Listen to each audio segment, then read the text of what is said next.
보실 말씀은 갈라디아 3장 26절로 7절입니다. 너희가 다 믿음으로 말미암아 그리스도 예수 안에서 하나님의 아들이 되었으니 누구든지 그리스도와 합하여 세례를 받은 자는 그리스도로 옷 입었느니라. 아멘. 세례의 참된 의미 그리고 성찬의 본래적 의미가 무엇인가 하는 것은 우리 교회 의식 중에서 성례로서 대단히 중요하기 때문에 다시 또 살피게 되겠습니다. 문제 94번에 세례가 무엇입니까? 세례는 성령의 하나로서 성부와 성자와 성령의 이름으로 물을 가지고 씻는 예식입니다. 그것은 우리 그리스도께서 접부심을 받음과 은혜의 언약의 혜택들이 참여함과 우리가 주님의 것이 된다는 약속을 표시하고 확정하는 것입니다. 우리가 세례를 받는다라고 하는 것은 목사가 성부와 성자와 성령의 이름으로 세례를 주노라 하면서 성부와 성자와 성령의 이름으로 그러면서 물을 3번 머리에 적시면서 세례식을 합니다. 근데 그 물은 백날 씻어봐야 죄가 씻어진 건 아니고 그저 표식으로서 하는데 예수님을 믿고 예수님의 십자가의 죽으심이 나의 죄를 위하여 돌아가신 것이다. 이렇게 믿고 그 속죄를 믿음으로써 구원을 받는 예식입니다. 로마서 6장 3절에 무릇 그리스도 예수와 합하여 세례를 받은 우리는 그의 죽으심과 합하여 세례받은 줄을 알지 못하느냐 그랬습니다.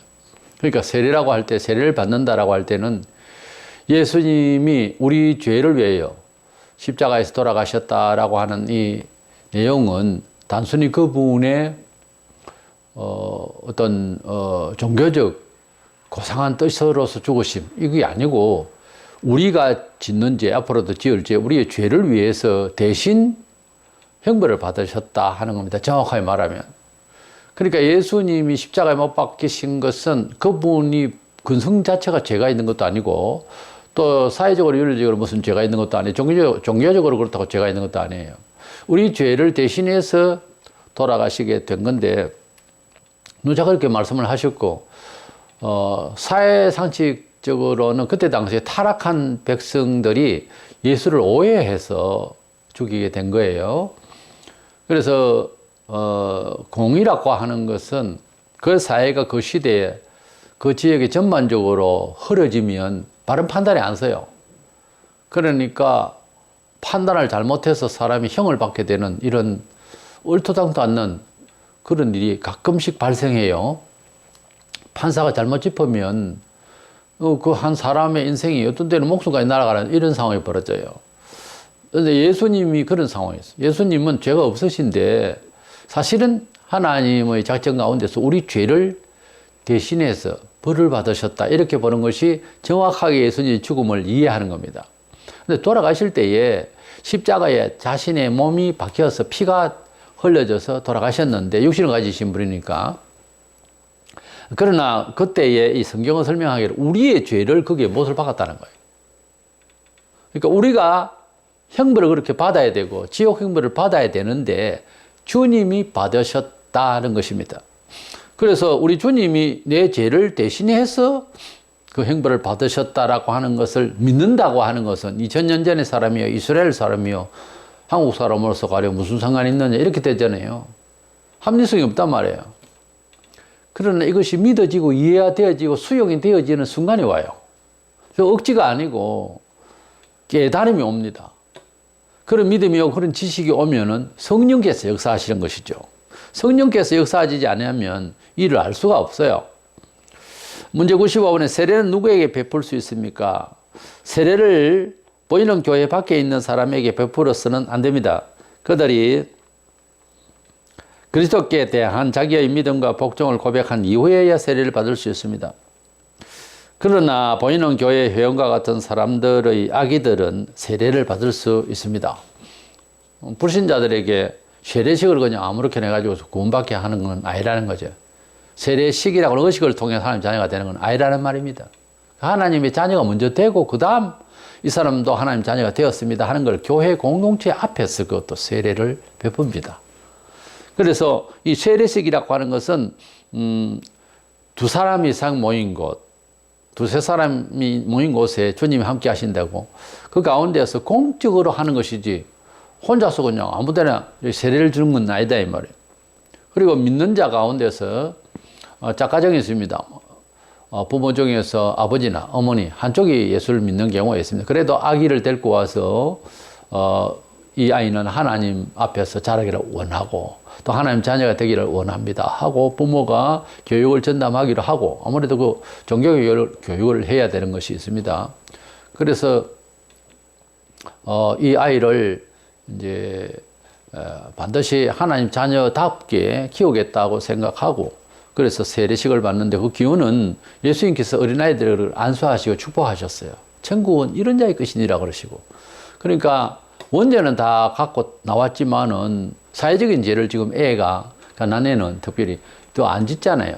그래서 유아 세례라고 유아는 원죄는 있지만 자범죄가 없잖아요. 근성이야 있죠. 욕심이나 그냥 울부짖고 하는 것도 심리적으로 가만히 생각해 보면 자기 불만이고 인내하지 못하고 그렇다고 이 녀석 왜 인내하지를 못하냐 이럴 지금 나이가 아니잖아요. 교육도 안 되고 아무것도 안 되고 품어서 그냥 키워야 되는데 그런 아이를 주님이 사랑하시고 그래서 믿는 자 한쪽 부모라도 믿으면 두 부모만 믿으면 더 확실하겠지만 또 한쪽 부모만 믿어도 그 아이를 주님의 자녀로답게 키우겠다고 부모가 부모의 신앙 양심을 담보로 그렇게 아이에게 세례를 주도록 하고 있습니다. 혹시 어떤 신앙에서는 유아 세례는 무용하다 이렇게 말하는데 꼭 고백을 안 해도 이렇게 세례를 줄 수가 있는 것으로 보통 정통교회에서는 세례식을 베풉니다. 그래서 믿음을 가지고 있는 자에게 믿음의 그 고백을 듣고 세례를 주는데 외워서 세례 받을 사람은 외워가지고서 아멘하고 예하고 답만하고 그러는데 원래는 세례는 예수를 어떻게 생각하세요? 이렇게 목사가 직접 묻고 사람마다 조금씩 다르게 표현 양식이 다를 수밖에요. 또 믿음의 정도도 다를 수 있고 깨달음을 표현하는 데서 사람마다 좀 다를 수 있습니다. 어떤 식으로든지 자기 표현이 분명히 해야 됩니다. 그래서 모든 사람들 앞에서 부끄러움 없이 기쁨으로 저는 예수님을 하나님의 아들로 이렇게 믿어진다는 것은 있을 수 없는 일이었다. 저는 불교도 있고 나는 어느 교였고 한데 이렇게 확실하게 믿기는 정말 이상스럽다. 나는 확실히 믿습니다. 하고 이제 고백을 하게 될 때 그를 세례를 주는 것이 원칙이에요. 아무 깨달음도 없고 예배당에 왔다 갔다 해서 입을 꼭 다물고 눈도 아직 밝지도 않고 희미하게 있는데 그를 하나님 자녀네 하고 세례를 준다고 하는 것은 잘못된 거예요. 교회의 어지럼, 한국교회의 형편은 세례를 마음대로 줘서 그래요. 세례를 마음대로 주고 난 뒤에 또 집사직도 마음대로 주고 이렇게 하다 보니까 이게 이제 나중에 교회가 불의한 것이 시험이 이제 들게 되는 거예요. 원래 세례를 받는다고 하는 것은 또 더 깊이 생각해 봐야 되겠습니다만 아주 자기 자신을 주님이 못 박히실 때에 내 자신의 죄된 나 자신이 완전히 죽는 것처럼 주님을 믿는다라고 하는 것은 나를 그렇게 죄인 취급을 스스로 하게 되는 그런 놀라운 발견이, 자기 발견이 있은 후에 세례를 받는 거예요. 그렇게 세례를 받은 사람은 진리의 절대성을 확신합니다. 하나님께서 말씀하신 가라사대 하면 그 내용 그대로 정치적 이제 사회 문화에서 그대로 적용하려고 그래요. 왜? 깨달은 바기 때문에 그렇습니다. 그런 사람이 세례를 받는 거예요. 단순히 무슨 반성을 하고 이런 정도가 아니고 완전히 뒤집어져야 되는 거예요. 정신세계가. 완전히 하나님 제일주의로 나가야 되는 거예요. 교회 안에서 장로까지 돼도 하나님의 것이라고 하기에는 미흡한 경우의 발언이나 행동을 얼마든지 볼 수 있습니다. 그게 문제거든요. 그 세례 받을 때의 각오가 나중에 직분을 가졌을 때하고 비슷해요. 그만큼 중요해요. 세례는 세례식을 받는다고 하는 것은 바로 천국 백성이 된다고 하는 입장이고 내용상 지옥에서 천국을 건지는 거예요. 엄청난 사건이에요. 그걸 그래 예사로 받아가 되겠습니까? 예사로 줄 수가 있겠어요? 세례식을 거행할 수 있겠습니까? 함부로 조심해야 되는 거죠. 사도행전 2장 38, 9절에 보면 베드로가 가로되 너희가 회개하여 각각 예수 그리스도의 이름으로 세례를 받고 죄사함을 얻으라. 그리하면 성령을 선물로 받으리니 이 약속은 너희와 너희 자녀와 모든 먼 데 사람 곧 우리 하나님이 얼마든지 부르시는 자들에게 하신 것이라 하고 그랬어요. 베드로가 설교를 하고 형제들이 가슴을 치며 회개했습니다. 회개하고 예수님을 내 구주로 믿고 나는 정말 죄인이다 하는 생각을, 남 생각하지 말고 나는 정말 죄인이다 라고 하는 생각이 확실히 들 때에 성령께서 영혼의 죄를 씻어주시고 성령께서 예수님이 내 죄를 위하여 진짜 돌아가신 내 대신 행복을 받으신 것을 이해하게 된다니까요. 고린도서 12장 3절에 성령으로 아니하고는 누구든지 예수를 주시라 할 수 없느니라고 그랬어요. 베드로야 너는 나를 누구라 생각하느냐? 주는 그리스도십니다. 이랬을 때 너가 지금 아는 것은 하나님 아버지께서 알게 하셨다 그랬어요. 예수님을 영접하는 자는 하나님 자녀가 되는데 이는 혈통으로나 육적으로나 인간적으로 안 되고 하나님으로부터 난 자라고 그랬어요. 요한복음 1장 12절 13절.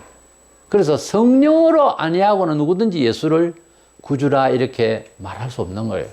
혹시 그렇게 말한다 해도 머리로서 하는 것과 가슴으로 하는 건 다릅니다. 이것은 성령께서 역사하시는데 신비로운 일이고 그렇습니다. 사람이 사람에게 거듭나라, 예수 믿어라 말은 그러 하지만은 사람이 할 수 있는 일이 뭐냐면은 예수님이 우리를 위하여 돌아가신 사건 자체와 부활하신 내용만 전달할 뿐입니다. 하나님이 만물을 지으셨다는 것에 대해서 구체적으로 합리적으로 과학적으로 어떻게 설명하라고요? 하나님께서 만물을 지으셨습니다. 이것밖에 못해요. 말은 창세기 1장 1절에 태초에 하나님이 천지를 창조하시니라고 했습니다. 웃든지 말든지 안 믿든지 어떤지 그 말밖에 할 게 없어요. 우리는 그 창조는요 내가 생각해 보니까 이게 맞아요. 이렇기 때문에 창조했어요. 그거 너무 열심히 하려고 하면 할수록 이상하게 됩니다. 하나님께서 만물을 지으셨다는 것은 합리적으로 논리적으로 설명이 안 됩니다. 뭘 할 수 있어요? 과학자가 다 설명을 할 수 있는 겁니까? 성경학자보다? 아니에요. 그냥 하나님이 살아계시고 하나님이 만물을 지으셨고 사람을 지으셨다. 이 말씀들을 던질 때에 믿어지는 사람은 믿어지고 과학적으로 합리적으로 철학적으로 시적으로 문학적으로 음악적으로 다 설명을 해도 평생에도 안 믿어지는 사람은 귀가 꽉 닫혀서 안 믿어져요. 성령께서 역사하시면 한마디에 그냥 믿어져요. 나를 따르라 하니까 베드로와 마태와 이 제자들 따랐어요. 별 설명이 그렇게 많았습니까? 안 그래요. 진실은 그렇게 많은 말을 필요로 하지 않습니다. 금은 보석으로 치장하지 않는다는 말이었어요. 사실 자체는 그렇게 많은 설명이 그렇게 필요가 없어요. 잃어버린 자식을 찾는데 목소리만 들어도 그리고 외모만 봐도 어디 한 건 특징만 봐도 그렇게 아는 겁니다. 수십 년을 만났는데 확인이 바로 되는 거예요. 진실하면 정직하면 사실은 빠르게 이해되게 돼 있고 아직 못 만나서 그렇지. 그래서 하나님의 자녀가 되는 사람은 복음을 어줍잖게 던졌는데도 믿어진다는 사실입니다. 근데 안 되는 사람은 백날에도 안 되더라는 거예요. 대학을 나와도 신학대학을 나와도 안 믿는 사람은 안 믿어요. 신학대학을 나와서도 이단이 돼버린 사람이 있어요. 해마다 나와요 그런 애들이. 이래서 성령으로 역사하신다. 회개하고 예수님을 구주로 믿으면 성령이 우리에게 오셔서 우리의 영혼을 주님 안에서 주님이 십자가 못 박힐 때 나도 박혔다. 이런 생각이 아주 순간적으로 다 와요. 그게 이해가. 그래서 믿어지게 되는 거죠. 갈라디아 3장 27, 8절에 누구든지 그리스도와 합하여 세례를 받은 자는 그리스도로 옷 입었는지라. 너희는 유대인이나 헬라인이나 종이나 자주자나 남자나 여자 없이 다 그리스도 예수 안에서 하나이니라 그랬습니다. 유대인으로서 개종했다 할까요? 기독교인이 되고 또 다른 이방인들이 뭐 다른 종교를 가지고 또 개종하기도 하고 뭐 무종교라는 사람들도 예수 믿고 자관 유대인이든지 헬라인이든지 온 세상에 어떤 사람이라도 예수님을 구주로 믿으면 출신과 신분 관계없이 모두 다 한 지체가 되는데 여기에서 중요한 것은 현실적으로 그렇게 안 된다는 겁니다. 예수 잘 믿는다는 둥 또는 뭐 지위가 좀 있다는 둥 이런 걸로 가지고서 초신자를 무시한다든가 예수 믿고 기쁨을 억누르지 못해서 찬미하고 하는 사람을 뭐 우습게 본다든가 이거 못 떼먹은 정신이에요. 타락한 영혼들입니다. 정말 영혼이 살아있으면 수십 년째 예수 잘 믿고 정말 있다면요. 초신자가 기뻐하며 찬송하는 걸 그렇게 부러워할 수 있어요. 내 영혼이 지금 메말라서 저리 못 나오고 있다. 내 처음이 저랬다. 이러면서 반성할 수 있어야 되는데 원래 다 그렇다. 그러다가 나중에 뭐 잘 못 믿는다. 그럼 자기가 그래 된 거예요. 그런데 놀라운 것은 모든 교인들이 사실은 또 그렇게 되어 있어요. 근데 그 잘 된 겁니까? 어른 된 겁니까?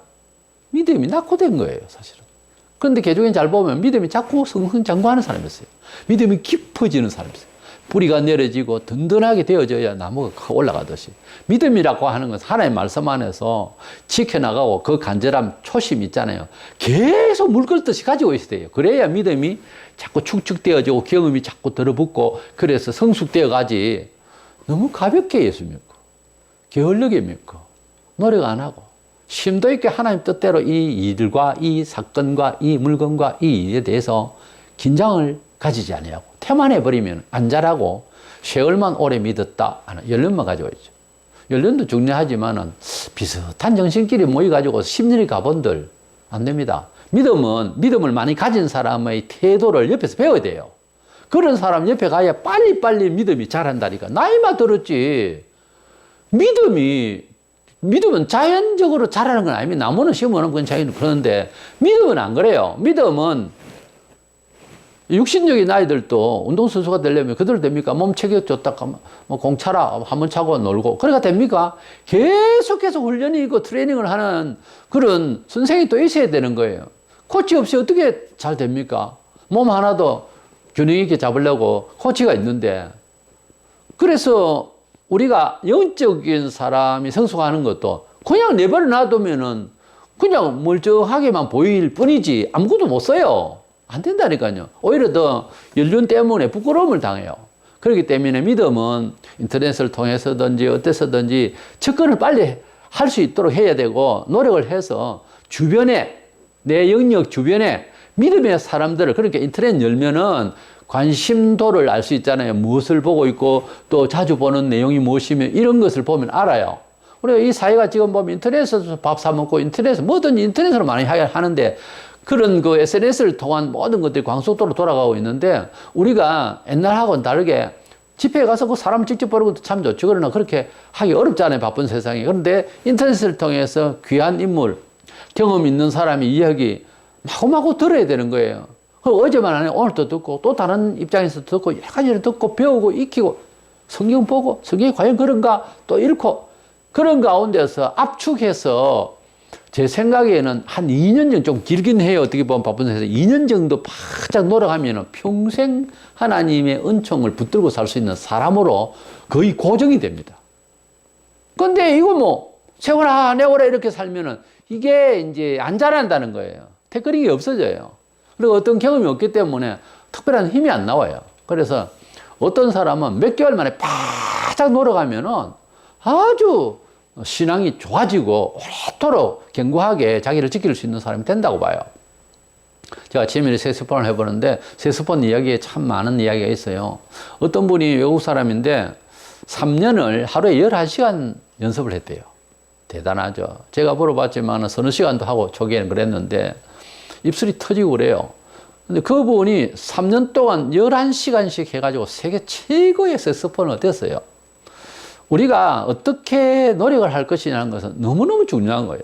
물론 천재는 태어난다고 하지만은 우리가 하나님을 믿는 것도 대단한 노력이 필요해요. 주시는 은혜는 있습니다. 은혜의 또 분량도 또 있지만, 그러나 성숙해져 가는 그리스도인의 인격, 성화되어가는 영혼의 상태는 내가 노력이 필요합니다.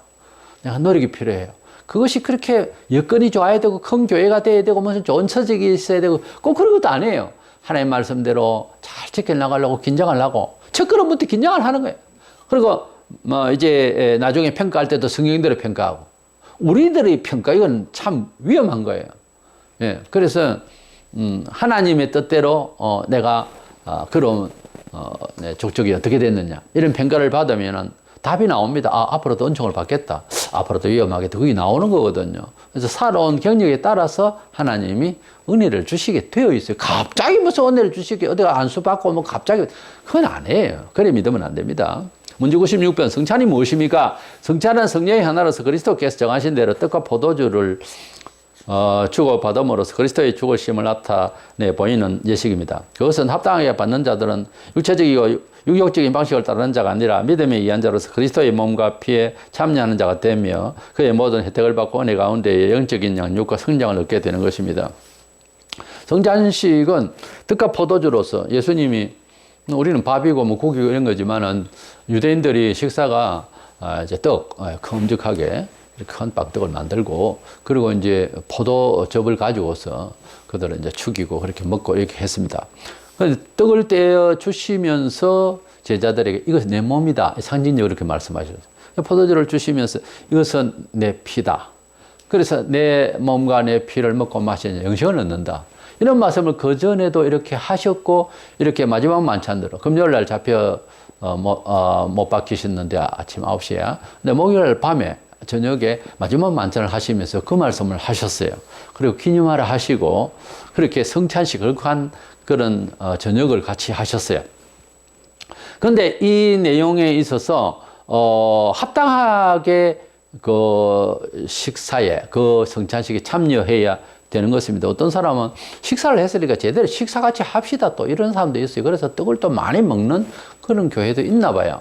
근데 그것은 성경에 보면은 배불리게 먹기 위해서 하는 것이 아니고 기념이라 했거든요.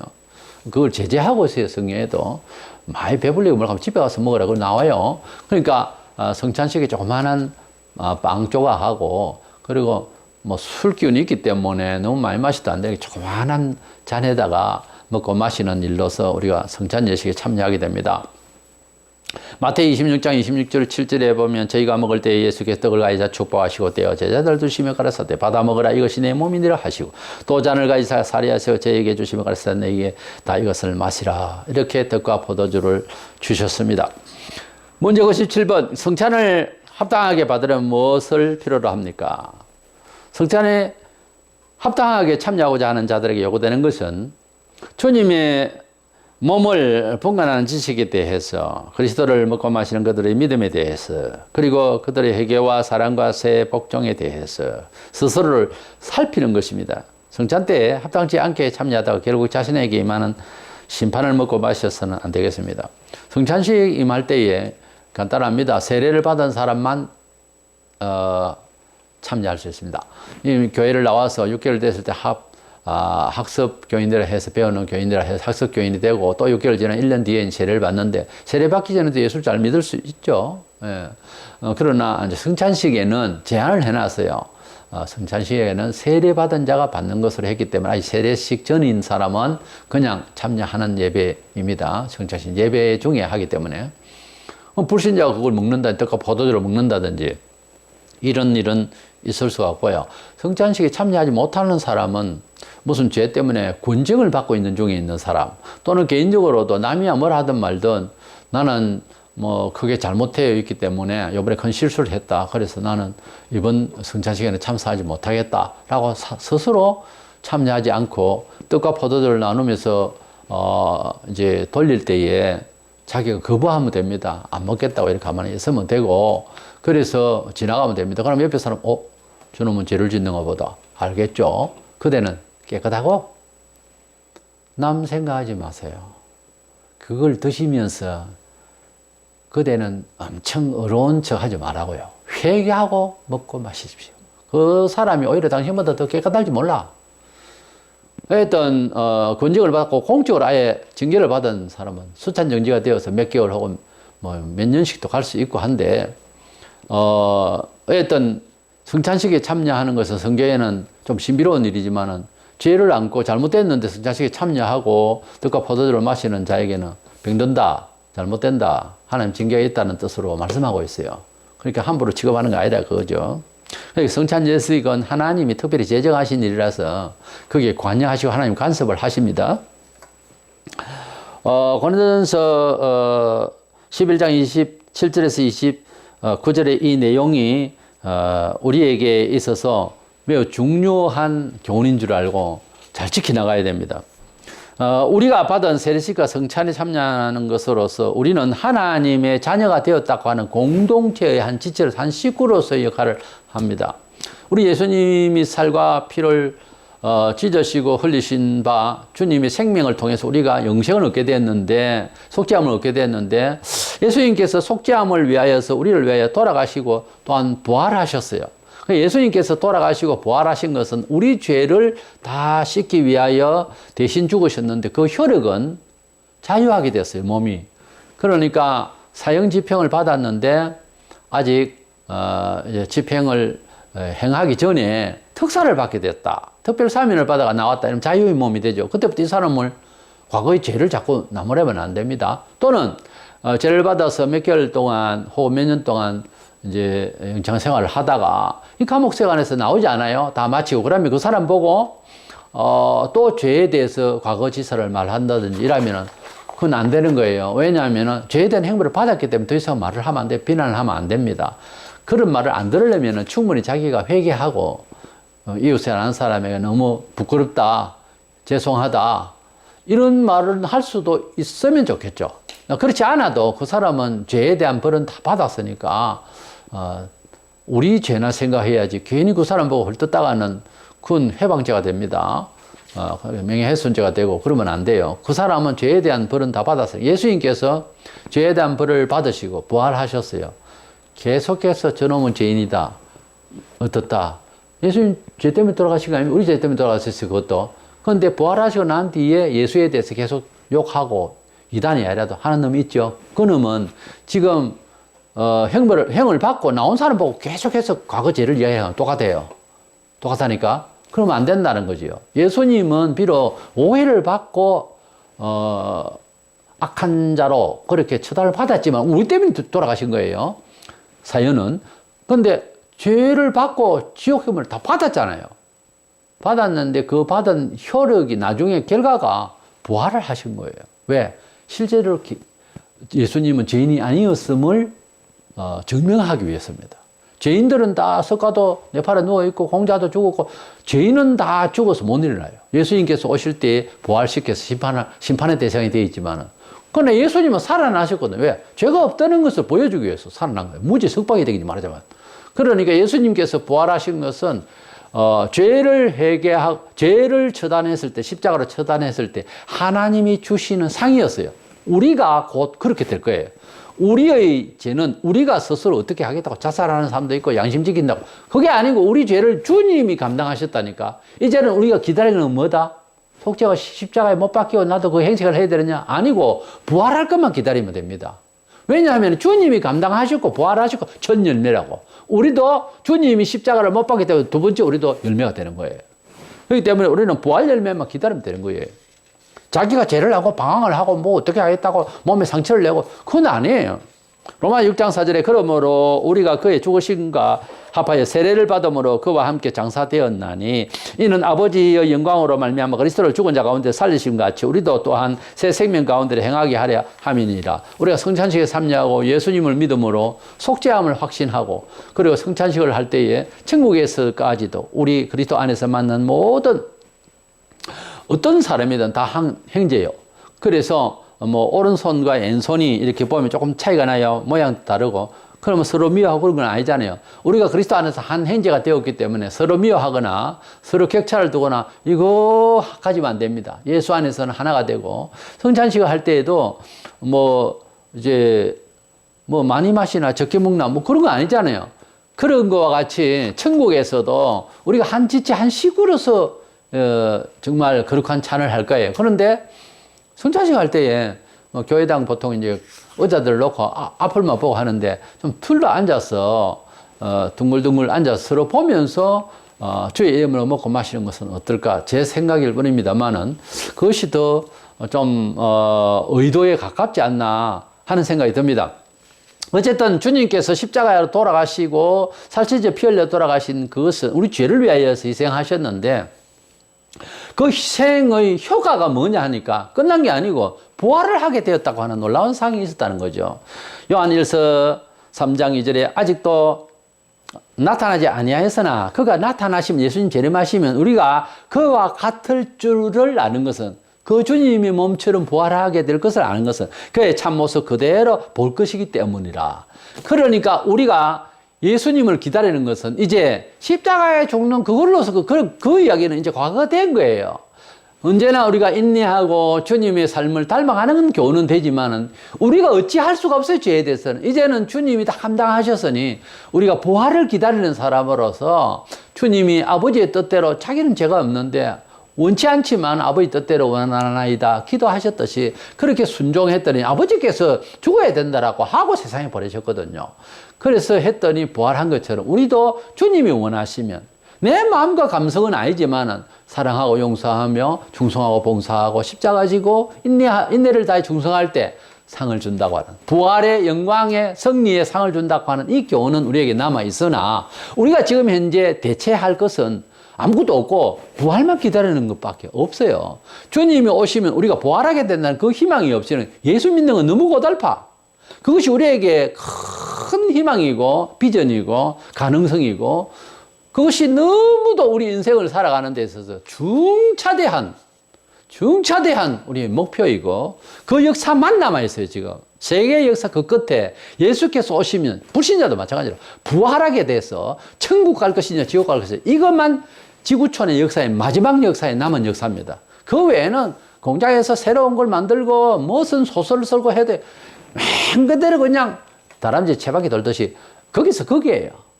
해 아래 새 것이 없습니다. 성경 말씀대로. 따라서 우리는 성찬식, 세례식, 선창식 이것은 하나님의 백성이라고 하는 선포와 함께 정말 중차대한 이야기입니다. 세례식은.